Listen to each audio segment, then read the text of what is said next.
Bonjour, bonsoir, bonne nuit pour une life et bienvenue dans cette vidéo un petit peu spéciale comme j'en fais assez rarement sur un programme. Enfin, non seulement c'est spécial pour ça, mais surtout c'est pas n'importe quel programme finalement. J'avais dit quand j'avais fait le let's play sur Rogue Squadron que j'allais faire un autre truc lié à Star Wars. Et ben le voilà. Star Wars, le mythe et sa magie. Alors qu'est-ce que c'est concrètement? Vous voyez les bonus des DVD là, hein? Je sais pas, tous les scènes cachées, le making of ou tout ce que vous voulez. Et ben en gros c'est ça mais sur un double CD-ROM. Voilà. Aujourd'hui c'est vrai que ça aurait plus forcément d'intérêt à sortir ce genre de truc justement par rapport aux bonus DVD et voire même le fait qu'on puisse consulter, enfin, des making-of particulièrement, je sais pas trop, mais disons certains contenus bonus en tout cas additionnels sur internet. Enfin bref, j'ai juste coupé l'intro parce qu'il y a beaucoup d'extraits du film. Voilà aussi, mais j'espère qu'en mode réduit ça passera sur YouTube. Bon, après, je vois des extraits sur YouTube des extraits de chaînes non officielles, mais bon. Bon, bref, c'est un CD qui contient plein de. Un peu. Ouais, je sais pas, comment on pourrait dire ça? Une encyclopédie, voilà, sur Star Wars. Alors, surtout sur les. Donc, les trois premiers, plus un peu normalement ce qu'ils appellent l'épisode 1. Puisque ce CD, enfin, ça tient en deux CD. Le programme date de 98 à peu près. Et en gros, il est de la même époque que le jeu Rogue Squadron. Et en fait, j'ai eu tous les CD moi en même temps. Même je crois que... Alors, il faudrait que je vous montre quand même un jour des scans ou quoi, ou des photos des CD, des versions que j'ai, parce que c'est des pochettes cartonnées. Et on prend le CD sur le dessus. Et ce que je voulais surtout dire, c'est que sur le CD, ouais voilà, dans l'emballage carton du CD de Rogue Squadron, il y a un mode d'emploi qui, un côté, il est pour Rogue Squadron et de l'autre côté, il est pour le mythe et sa magie, donc ce qu'on est en train de voir. Voilà, guide d'utilisation. D'ailleurs, c'est assez marrant comment ils ont fait ça. Faut vraiment retourner le truc. Pour changer de côté pour les deux logiciels quoi. Enfin, donc voilà, moi j'ai eu les deux en même temps. Après, je sais pas exactement sous quelle forme, j'ai l'impression que j'ai juste eu les deux pochettes, enfin tous les pochettes carton et c'est tout. Je pense pas que c'était dans des grandes boîtes, mais je pense que j'ai eu tout simplement ça comme ça. Et en même temps que l'ordi Packard Bell, mais je sais pas si c'était fourni avec. Parce que il y a aucun logo de Packard Bell sur aucun de ces CD. Mais en même temps, c'était relativement récent, ça avait à peine un an tous ces CD là quand j'ai eu ce ordi Packard Bell, donc je sais pas. Bon bah écoutez, on va voir un petit peu ce que ça donne. Je sais pas combien de temps je vais faire durer ça. Je vais surtout essayer de me concentrer sur les trucs montrables sur YouTube. J'espère que ça va passer les extraits vidéo en miniature là, en très peu de FPS. Bon, on peut voir la galerie des personnages par exemple. Oula, oula. Ok, c'est une reproduction en 3D d'une scène parce que pourquoi pas. Personnages principaux, créatures extraterrestres, groupes et organisations. Ma foi, pourquoi pas, allez. Oula, un sacré bordel. Bon, je pense qu'ils essayent de faire les liens entre tous les personnages. Bon ben allez, Luke Skywalker. Voilà. Orphelin élevé par des fermiers qui devient le sauveur de l'Alliance à l'âge de 18 ans.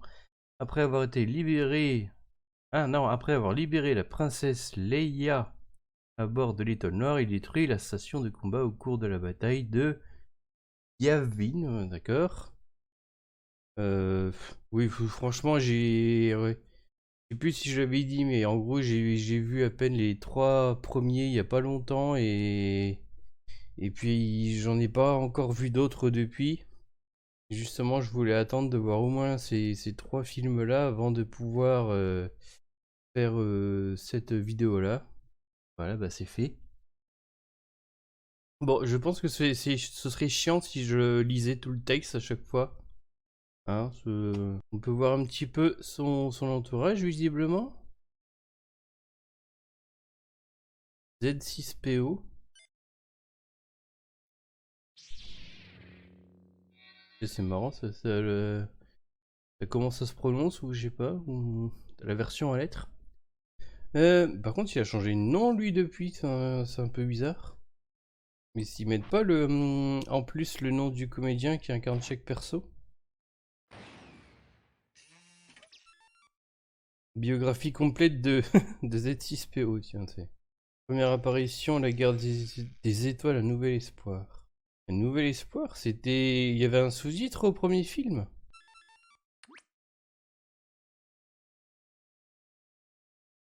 D'accord, oui, toute une biographie. Euh, un robot qui devait programmer. Boucler. Petite galerie d'images. Pourquoi pas, allez-y.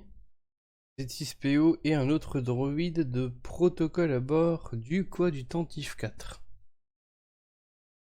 Et si vous voulez. Ouais, donc on a surtout des images du film, enfin des films à mon avis. Ce qui serait drôle, c'est qu'ils mettent aussi des apparitions dans les jeux qui étaient sortis jusque-là, mais ils ont un petit peu tas de ferraille, je trouve, quand on regarde rétrospectivement, mais. Quoi?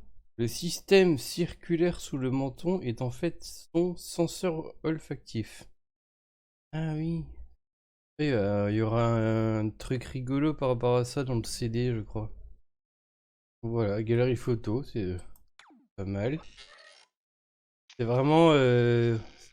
C'est très proto bonus DVD, hein, la galerie de photos quand même. L'envers du décor. Comme c'est le cas pour la plupart des personnages principaux de la trilogie, la majeure partie du passé de Z6PO reste un mystère. Oh, ça se demandait si l'univers étendu s'en est pas occupé depuis. Je serais pas étonné. Ceci dit, en 1977, Lucas rédigea une ébauche de 6PO pour l'écrivain Brian Daley. Dans ce document, on apprend que le droïde fut construit dans une usine de robots de la planète Afa. Après, blablabla. Une image de coulisses. Ah! Oh la vache, ébauche du visage de 6PO. Il avait un petit peu moins de charme à l'époque. J'aime bien l'aspect gris métal. Autre ébauche artistique, remarquez le boulon sur la tête du robot, ouais, qui apparaîtra dans la version définitive de 6PO, ok.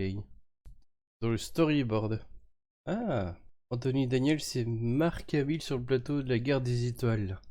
Comme on peut le remarquer ici, le costume de Z6PO devait régulièrement être retouché pendant le tournage. Même Luke Skywalker y prend soin du robot. What? Oh la vache! Parce que sa mobilité était réduite dans le costume de Z6PO, l'acteur Anthony Daniels était transporté sur brancard d'un plateau à l'autre. Ah ouais, à ce point-là. Je sais que ça. Gros plan sur un Z6PO démembré.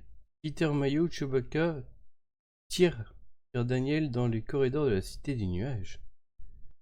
Il a dû en chier, l'acteur. Anthony Daniels entouré d'éléments de son alter ego.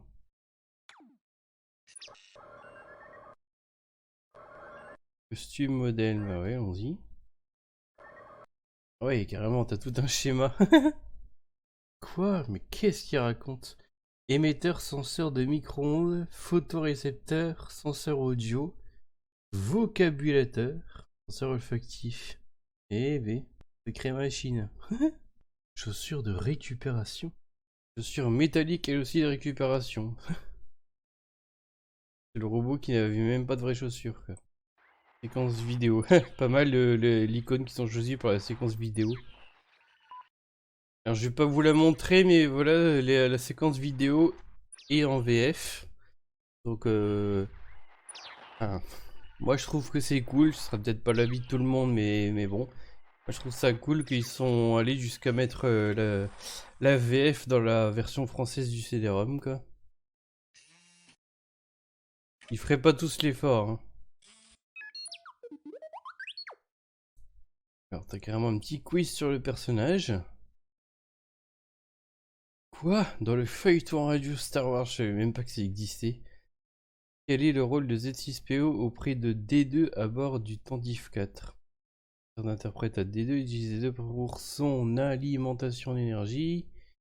Et en tant que conseiller technique, il a été chargé de protéger D2 des impériaux. Il a reçu l'ordre de veiller à ce que l'enthousiaste D2 reste concentré sur ses fonctions. Je vais mettre ça. Bon bah, correct. On peut, il y a 300... Bon, je pense pas que ce soit 300 sur, rien que sur 6PO, mais... Dans la version radiophonique, Z6PO sert de droïde, interprète et relaie les messages des deux, blablabla. Alors du coup, ils mettent une question comme ça. Alors on peut voir une créature extraterrestre là, histoire d'avancer un petit peu. Il est clair que je vais pas montrer tout le CD-ROM, hein. Je pense que ça prendrait beaucoup trop de temps. Extraterrestre. Et au pif, les peluches. Ewok, cette espèce de bipède à fourrure est originaire de la lune forestière d'Endor. Okay. Ah tiens, allez, on va voir le Wookie.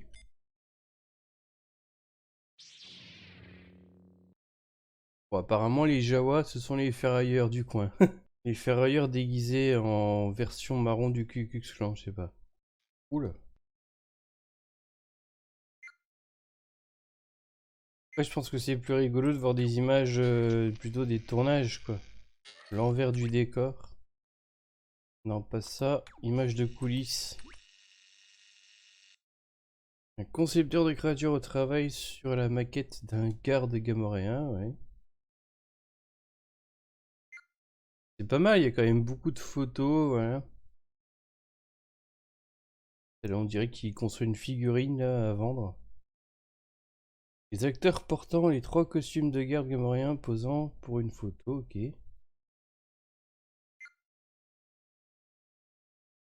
Costume terminé. Ah, la botte d'un costume de garde gamoréen. Pas mal. Les doigts étaient contrôlés par des leviers dans la paume du gant. Les armes des Gamorréens étaient en fait attachées au gant. Quel est le nom du Gamoréen qui dirige les gardes de Jabba? Ah, t'as carrément ça, la voix. Par contre, c'est pas Roger Carrel là, hein. J'en ai aucune putain d'idée. Quelle intelligence pour un cerveau humain. Bon bah j'ai du bol. C'est pas Roger Carrel, mais ça aurait pu... Ça aurait pu être la voix de ces 3 PO, franchement. Groupe et organisation, allons-y. Forces impériales et forces rebelles.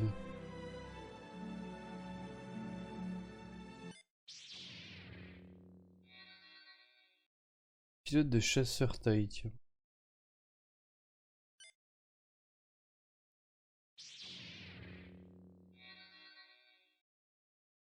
Fameux Stormtrooper.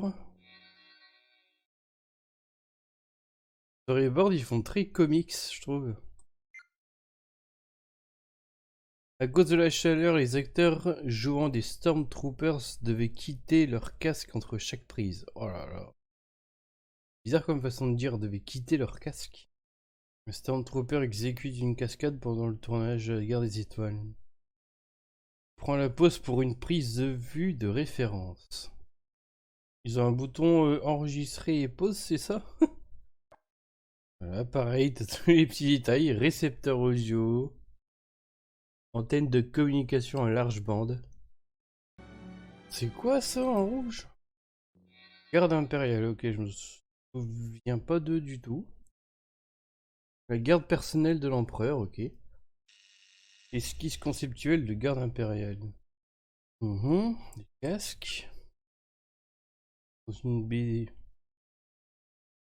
Les éclaireurs, ah ouais. Sur leur... Enfin, je sais pas comment ils appellent leur moyen de transport là, mais... Force rebelle, évidemment. Tiens, le fameux escadron Rogue du jeu.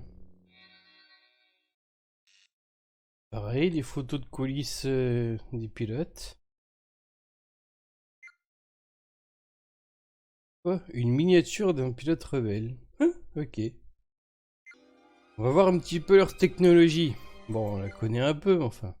C'est marrant, ils s'amusent à faire des transitions comme ça en 3D.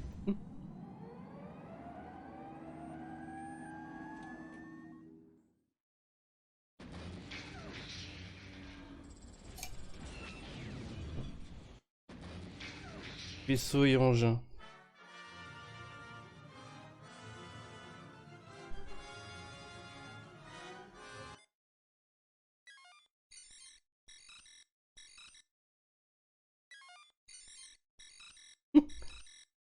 C'est assez bien fait, c'est marrant. Ah, il y aura peut-être des modèles 3D d'ailleurs.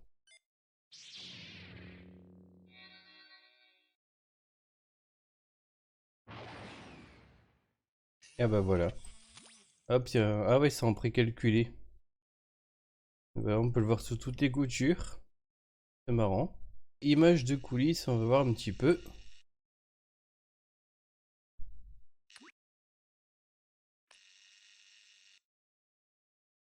Ah tiens, eux aussi devaient être bleus. Je savais pour les X-Wing, mais eux aussi. Projet original du A-Wing. Le bleu de ces motifs est ensuite remplacé par du rouge pour éviter toute interférence lors des prises de vue sur fond bleu. Voilà.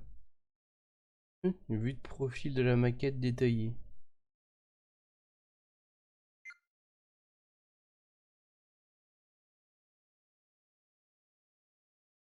De l'arrière, ça c'est pas mal quand même.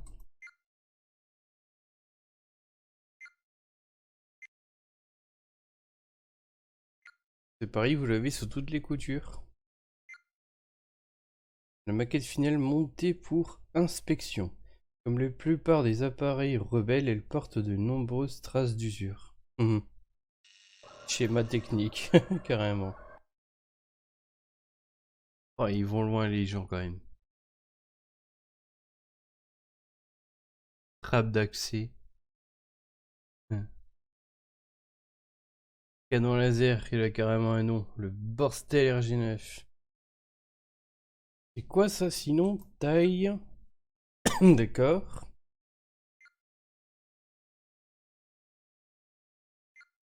Test un pilote. Et jusqu'à 40 kg de cargaison. C'est marrant tous les détails qu'il y a. Ah, j'ai vu ça dans le jeu, mais c'est marrant que ce soit impérial. Que dans le jeu, ça servait plutôt aux rebelles. Donc quelqu'un a dû piquer. Ah, la fameuse étoile noire. Alors c'est vous qui avez une étoile noire 2 au fait.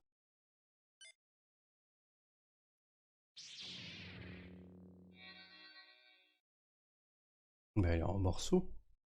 Construite en secret un machin encore plus gros que le premier.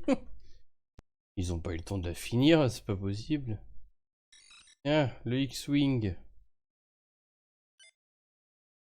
Je vois que si là aussi c'était en bleu à l'origine. Voilà, image de coulisses. Ouf, il a bien changé depuis.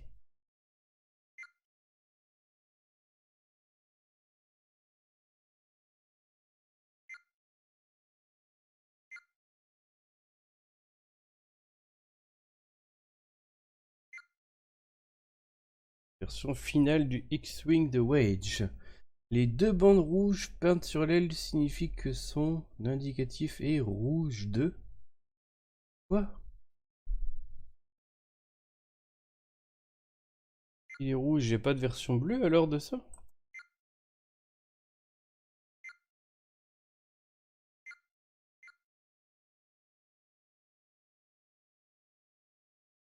Alors dans les pièces nécessaires, il y a les lunettes de soleil, c'est intéressant.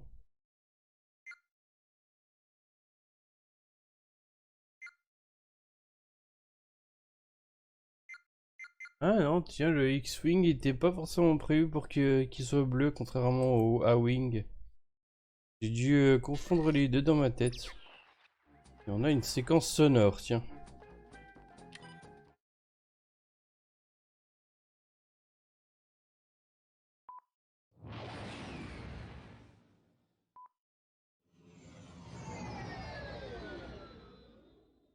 Et bien sûr, le laser.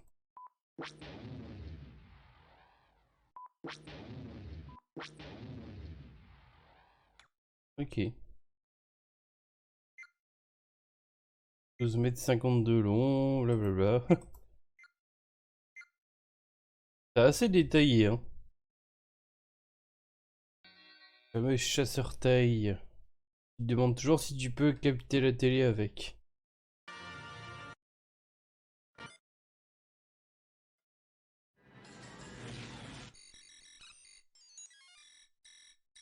Mhm. Ah ouais. Planeur des Ewoks.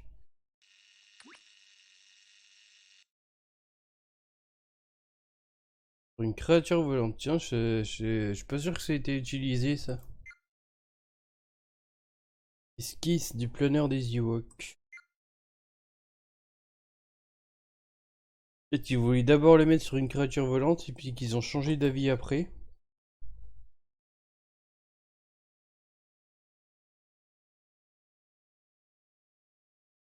Ah la vache. Un acteur Ewok pendant le tournage d'une scène sur fond bleu. Ah, en version dessin animé. Ah oui, ils ont eu une série animée, tiens, Ewok. Ce qui est marrant, c'est qu'on...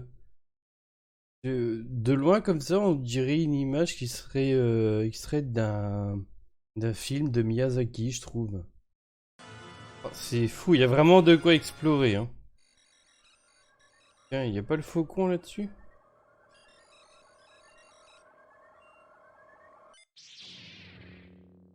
Anti-blocus rebelle. Tiens, bah le voilà, le faucon Millennium.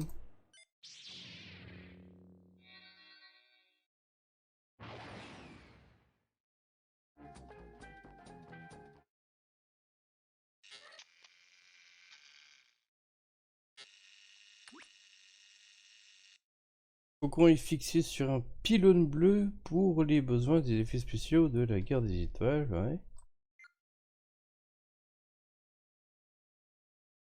Faucon dans le hangar. Circuit électronique, une maquette, eh ben. T'as maman faucon et bébé faucon ici, c'est trop mignon. C'est quand même très détaillé, hein. Ah ouais, ils ont dû en faire un bien grand là. Grandeur nature. Je sais pas si pour autant c'est la taille qu'ils supposaient faire. C'est vrai qu'à un moment les vois monter dedans donc. Toi aussi, construis ton propre faucon Millennium avec les schémas. Bon courage.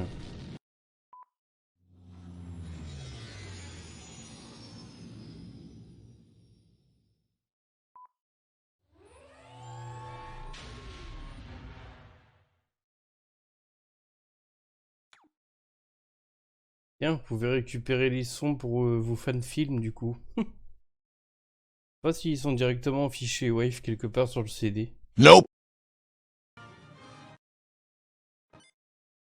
Alors pourquoi t'as le synopsis là-dedans?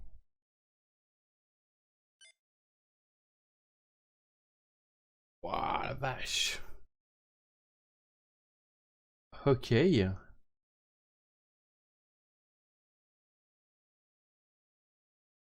Eh ben, y a rien qui semble être laissé au hasard là-dedans.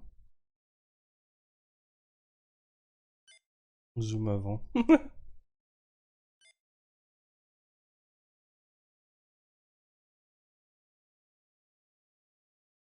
Limace de l'espace? Quoi?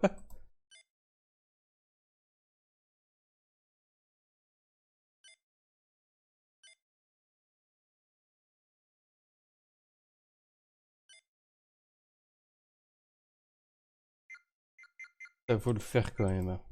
Ah oui, visite guidée du Faucon Millennium, c'est en 3D ça. Ça c'est rigolo, il me semble.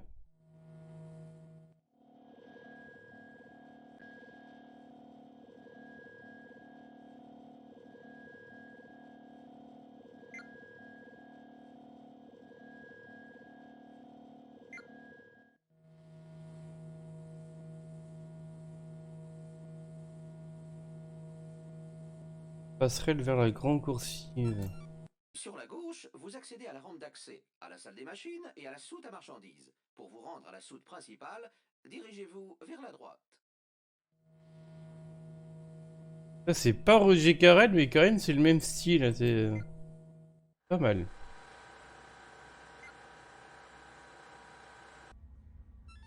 Derrière cette porte se trouve la soute à marchandises tribord.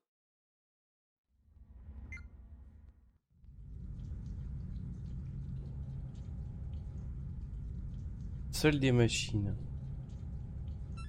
Si vous suivez ce couloir, vous arriverez au quartier de l'équipage.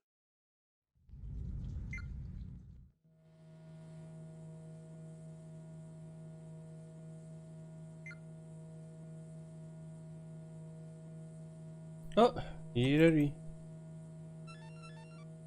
Derrière cette porte se trouvent les quartiers de l'équipage qui contiennent 3 couchettes et l'équipement médical.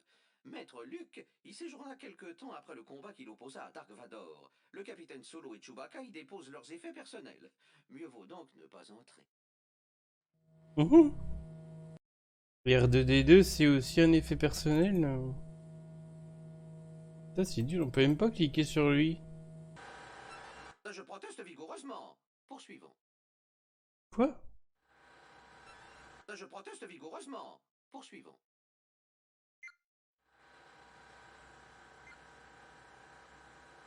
Elle raconte.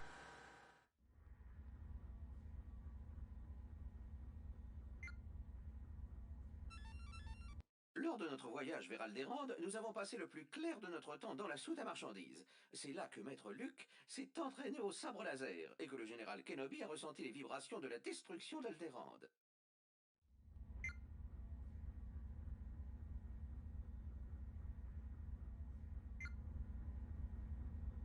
Ah oui, c'est là où il y a l'espèce de jeu d'échecs. Ceci est la banquette d'accélération. Elle propose des sangles et un puits de gravité assurant la sécurité des passagers lorsque le vaisseau effectue une vrille ou d'autres manœuvres périlleuses. Ah bah t'es encore là toi? Oh, et voici D2, mon homologue. D2R2 est un droïde astromécano spécialisé dans la réparation des vaisseaux stellaires. Ceci est la console technique principale. Le terminal et la station de contrôle sont utilisés pour surveiller les nombreuses réparations, améliorations et modifications apportées au vaisseau par le capitaine Solo et Chewbacca.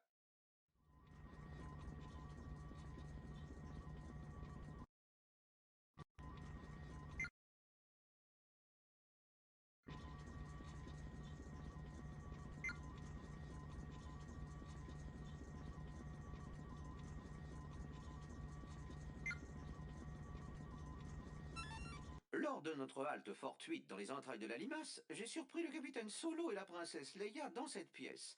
Le capitaine n'eut pas l'air enchanté de me voir. Je venais pourtant d'isoler le couplage de flux énergétique inversé. Je ne comprends pas, je n'avais fait que mon travail.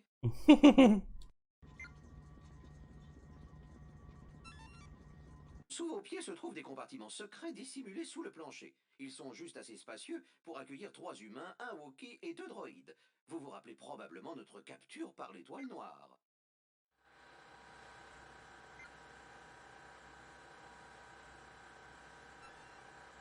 Le quadruple canon laser que vous voyez fut utilisé par le capitaine Solo peu après notre évasion de l'étoile noire. Ah, tiens. Bon, ils ont pas dû faire le vaisseau complet parce qu'il a pas l'air si grand que ça d'un coup. Bon bah regardons autre chose.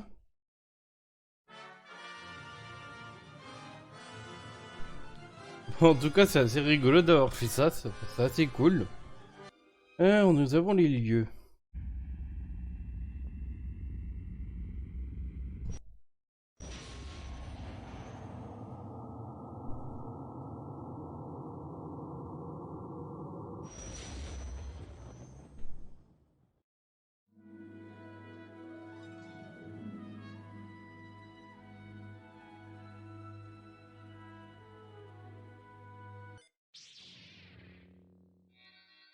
Aurélie.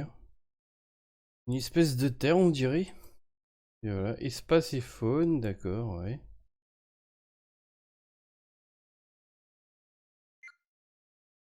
Climat tempéré et doux. En forêt et mer. Curiosité. Ville fermière, promenade du vaisseau au trésor. Maison Corona. Corona Coronel. D'accord.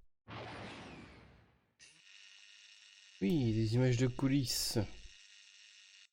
Peinture de production représentant Luke Skywalker et les droïdes près de Mos Eisley sur Tatooine, ok.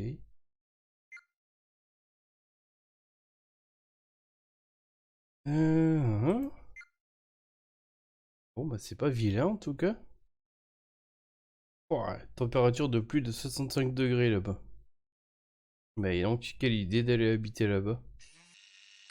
Une planète désertique. Ah ici, ok, bah.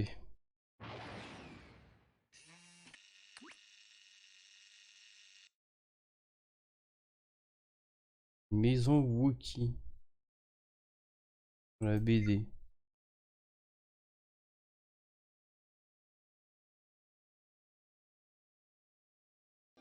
Ok, alors événements, allons-y. Chronologie des événements. C'est toute l'histoire de Star Wars. Histoire ancienne.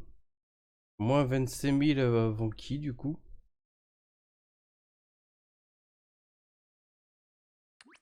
Avènement de l'Ancienne République. Les mondes principaux s'associent pour constituer l'Ancienne République. Les chevaliers Jedi font leur apparition, la galaxie connaît une longue période de paix et d'expansion grâce à la mise au point du voyage en hyperespace.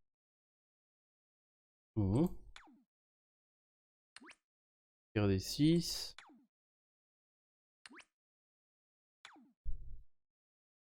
La guerre des 6. À la fin, vous avez un contrôle, hein, vous êtes noté sur 20. Donc révisez bien votre histoire de Star Wars. Ok. Bon. Il y a même un onglet spécial sur l'épisode 1 parce que voilà, et en même temps, ce CD servait à faire la promotion de l'épisode 1 qui allait sortir à l'année suivante.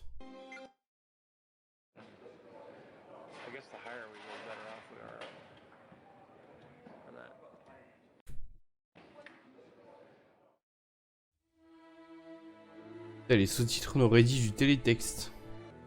Le mythe et sa magie, épisode 1. Section vous fait découvrir en exclusivité le prochain film Star Wars dont la sortie est prévue pour 99.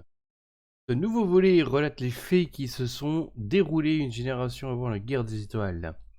Vous trouverez ici des informations concernant le scénario, un appareil Android, une planète et d'autres surprises. Ouh. Mais une petite interview audio de George Lucas. The fascination with doing the new movies is, I've been interested in doing a lot of other things since I finished those. I kind of burned out on Star Wars, but there's always been this lure of going back and finishing the story because the story as a whole, all 12 hours of it, is actually more interesting than what's out there now. When you actually get the whole story and you're able to see them in context and then understand what Vader's side of the story is, which you haven't heard yet, it makes it a much more interesting drama. It's the force of temptation. It's a man struggling with temptation and he loses.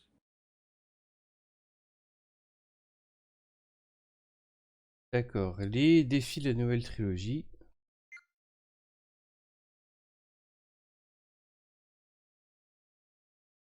The big chance I'm taking is I'm working on something that I started 20 years ago, and whether it'll fit into the modern world, marketing-wise, I'm not sure. The first one I'm doing is very much like the first one I did before. It's kind of upbeat and it's fun, and the first one always gets to introduce the characters. It doesn't have much else to do, so it's easy. And the second one, things start to go wrong and get complicated. And the third one is the dark one. It'll probably fit in really well with the 21st century.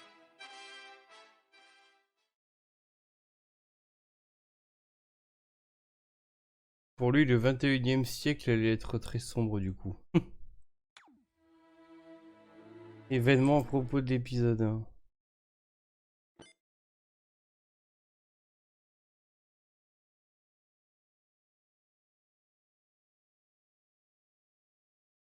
Chronologie de l'épisode 1.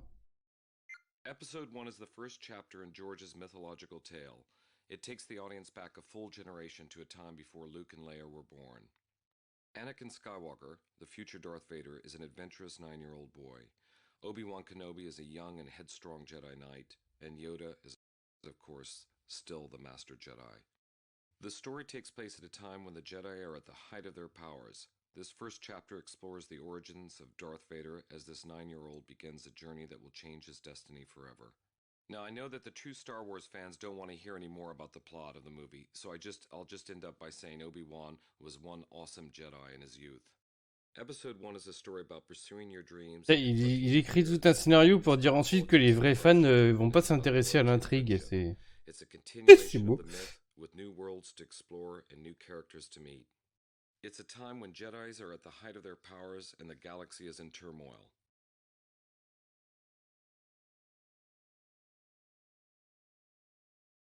C'est complètement con. Description détaillée, c'est parti. Oula.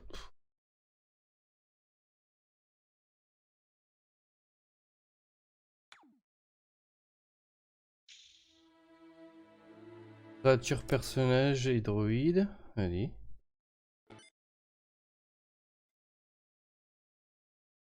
Ok, un droïde de combat. Les créatures. Nick Dudman, superviseur des créatures. C'est écrit en petit. It's one of the reasons why I like building animatronic things or doing prosthetic makeups. It's because you actually walk something that's real in front of people and you get a kick from them, you get a reaction off them. With CG creatures which look and behave beautifully and always work right and always hit their mark, and you know, they're great, but you can't actually go up and hug one. And with a lot of our creatures, I mean, just to be able to have kids on the set and see the reaction you get, you know, for us is what the kick is, even though we are fully aware of the limitations of what we do. Ok.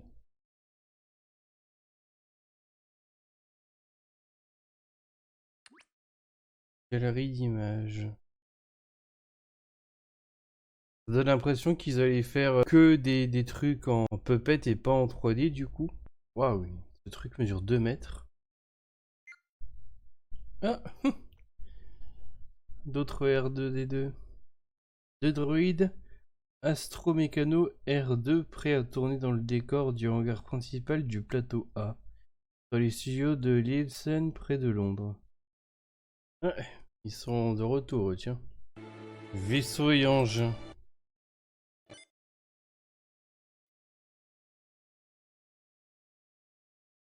Ah, c'est de là qu'il vient ce truc qu'on voit dans le jeu, la Rogue Squadron. C'était un petit teaser d'un nouveau vaisseau, donc de l'épisode 1 du coup. Ok, c'est rigolo. Son modèle 3D, tant qu'à faire.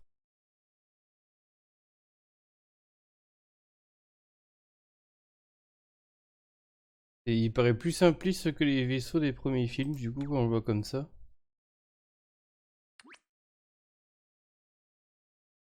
Peinture de production de Doug Chiang représentant les chasseurs de Naboo et leur droïde astromécano prêt à engager le combat. Ah oui, il y a un petit R2 là-dedans. Un véhicule, ça, mon dieu. Ouais, c'est marrant, c'est plus sobre. Il lieu justement à la planète Naboo. La petite planète Naboo, quoique faiblement peuplée, est le berceau de 2 civilisations avancées qui ont bâti les cités à l'aspect étonnant. Bon, un berceau c'est petit, alors quand on grandit, on quitte son berceau. Imagine. Son extérieur.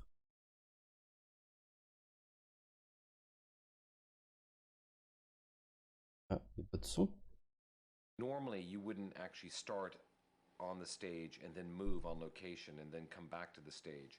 I'm really looking forward to that experience because these are like little hurdles and they're chapters in the film. So this first chapter we've been building up to for about 2.5 years. Then in about 3 weeks we make an enormous move to Italy where we're shooting there for approximately 4 days. And then after that we make a momentous seismic move to Tunisia where I have people going from Italy and from London. And we've built virtually a whole village in the middle of the desert. And then one of the interesting things about that is that'll be about 130 degrees at that time. It'll be right at the beginning of August, right at the hottest period in the desert in Tunisia. And that brings a lot of complications. It's a very interesting way to watch people that you really care about work. Okay, cut. Got it. All right, don't forget the old run up. So, Eh ben, ils ont bien du courage. 51 degrés. Moi qui ai horreur de la chaleur, je pourrais pas. Ok, joli.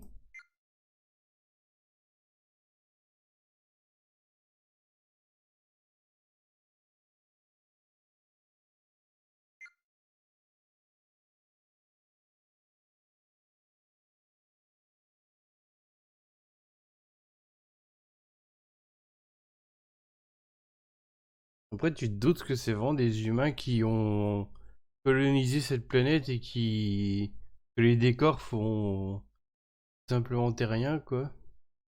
Opérateur de la caméra numérique. Ah, c'est déjà un peu filmé en numérique. On dirait un mélange entre une caméra, un sèche-cheveux, un téléphone. Quel drôle de truc. L'envers du décor, allez, c'est parti. Voilà, beaucoup de galeries d'images.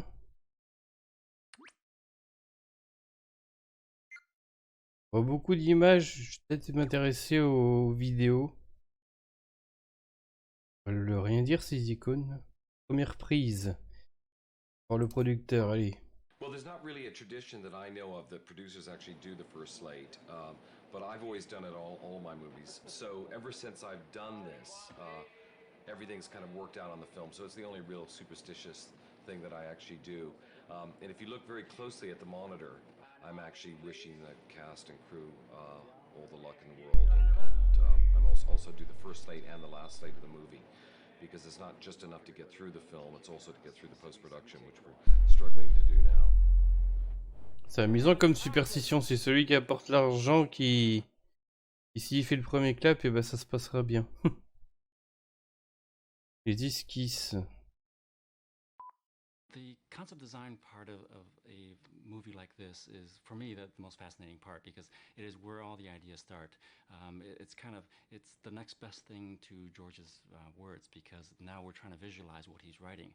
And it comes in a variety of ways. I mean, a lot of times George will be very descriptive in terms of what he wants. And me as a designer, I take those words and try to, visualize it and try to make it work given the context of the script so that it works. Other times, it's a real challenge because there will be very little description, or George won't have, a strong preference either way of what he wants to design. In that case, it's wide open for me to sort of, in some ways, throw my own taste in there and see if, George likes it. And so concept design is really, the very first attempt at visualizing the movie. And it's visualizing it in terms of everything from costume design to vehicles, to spaceships, to creatures. It's just everything. And a lot of times the designs will either propel the story or hinder it. And hopefully we're always propelling it. And George, being a great visual editor, will always kind of guide us in that way. But the design part of it is very rich, and it carries through to the very end. I mean, it's not just post-production. Concept design, especially on this film, started on day one, and it'll probably end real close to end of the day, right before the film releases, just because of the nature of the work. In terms of when we're building a set, there's a lot of decisions that have to be made. Things have to be redesigned to make it work for the shot, and so because of that, we have to redesign a doorway perhaps, and those things come very late in the project. So the concept design phase is a process that goes throughout the whole duration of the film, but it's more heavily weighed towards the beginning.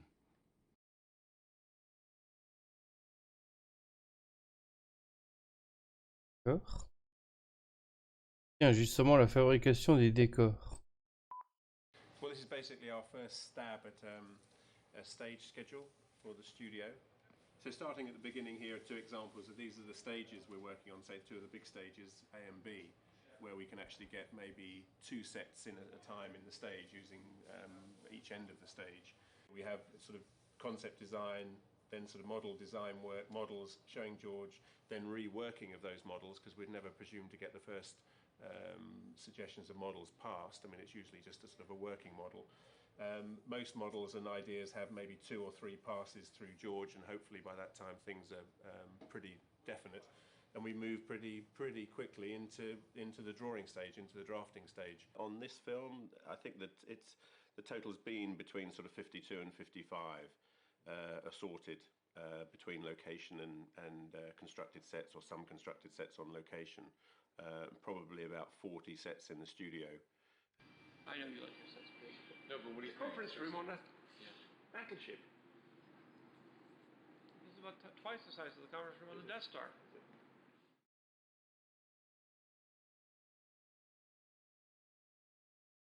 Ok, la fin de la première journée.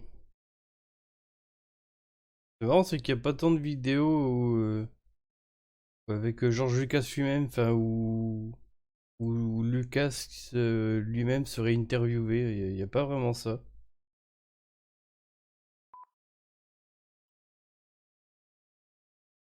It's such an anticlimax when on your first day of shooting because you've been prepping for so long and you expect this huge thing to happen, and basically we started off very simply, very gently the first day, so it was just a bit of an anticlimax. So we kind of both walked away and said, God, is that all there is?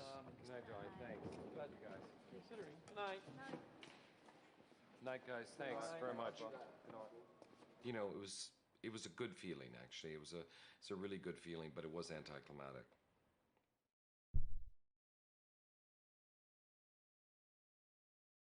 D'accord.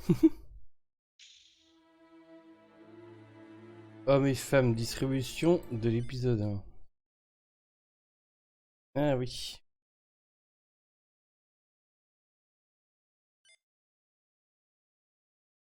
Ah, la biographie des acteurs, pas mal.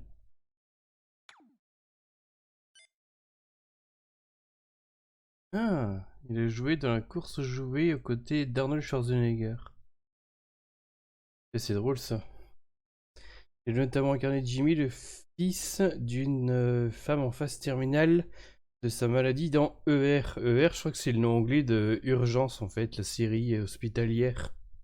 Les plus jeunes doivent pas connaître ça, mais voilà, c'est une série hospitalière. Je pense pas que ça se fasse encore vraiment aujourd'hui, ça, mais il y en a eu 2-3 comme ça à une époque.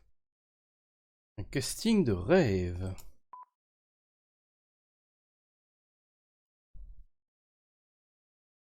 It's an interesting thing about casting because I don't think you can really be lucky until you're really thorough.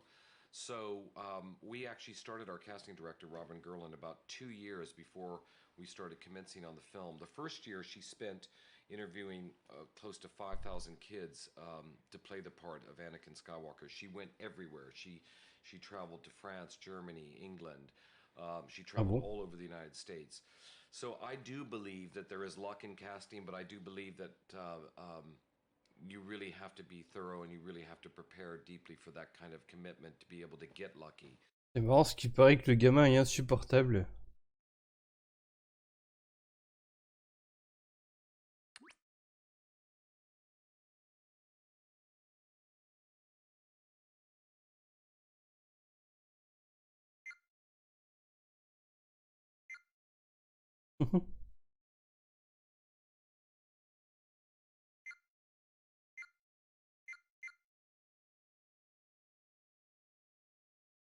Distribution liste partielle.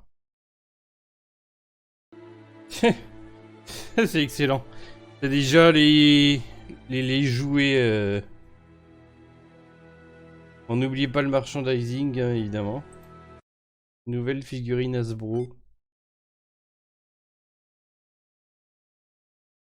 Ah bah oui. Faut que faire. Hein. Ils avaient un bête logo comme ça à l'époque. Une police toute tristounette.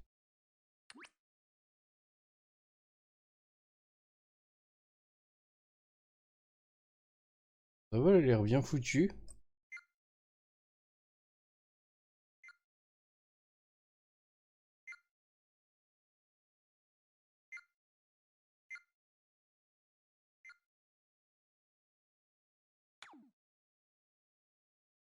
Bah voilà. C'est drôle parce qu'il y a que ça, quoi. Jouets et objets de collection, tu vois qu'un seul truc. Faut croire qu'ils avaient prévu de mettre plus de choses à la base, mais bon.